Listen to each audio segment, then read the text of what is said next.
Okay, so right now we are in our fourth section of this, I do believe. We're talking about VEX V5 analog sensors today. So we have three general kinds of analog sensors. We have potentiometers, line trackers, and light sensors. So there we go. Whoops. Helps if I move that so you can see. Analog sensors work by returning a voltage to the brain. The voltage is somewhere between 0 and 5 volts. That voltage then gets converted into a number, which equates to a measurement which you can use. We have three of these sensors. The potentiometers are here, line followers, and light sensors. We're going to talk about each one. So first thing we're going to talk about here is going to be the potentiometers. So the potentiometer measures, it reads how much a shaft or an axle has rotated. It will rotate between 0 and 265 degrees. The example would be like a knob, a volume knob on a car radio. It's not meant to go all the way around. Okay, so it does measure the rotation on the shaft, but they don't turn all the way.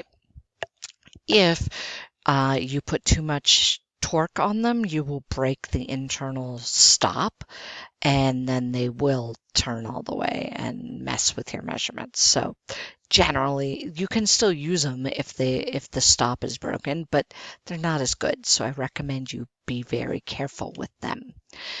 We also have line followers. So line followers or line trackers read the amount of reflected light off a surface. They have a little LED, shines light onto a surface, and they measure that reflected light. Highly reflective surfaces like white surfaces or very shiny surfaces will give you a low value, whereas dark surfaces give you a higher value. They need to be really close to the surface that they are reading. So, for example, I recommend about 1/8 of an inch. If you look over here, this vehicle has line followers on it, line trackers, but they're all really close to the ground. If you were to turn this over, you would see that they're barely off of the tape there. That's how they read the best, is about 1/8 of an inch off the surface. So Ron says that line trackers measure light in the room. Is he correct? Why or why not? He's wrong. And the reason is light sensors measure light in a room. Line trackers measure the reflected light off of a surface. Okay, so those are two different things. Now let's talk about motors. So this is a standard V5 smart motor. We have about 4 per brain that we own. They turn at about 200 revolutions per minute. Each brain or each motor costs about $50.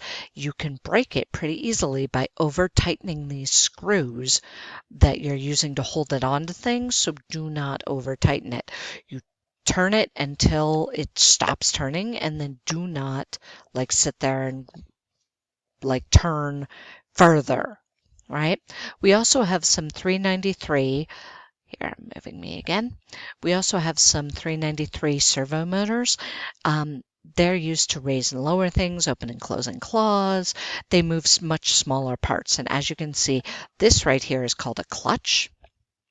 And so the idea is that in this case, it would help to keep the torque from breaking the motor.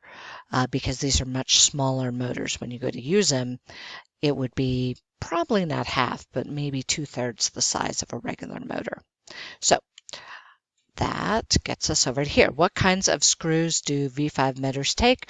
Remember back to all the structure notes that we took, and you will hopefully remember that those take 832 screws and that they are tightened with a 3/32 Allen wrench. What kind of screws do a 393 servo motor take?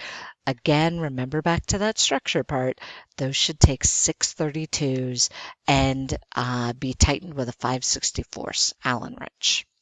So there is our basics here for all of our parts. This should be our last section, and now you should know what all the parts are to be used with our V5 setup.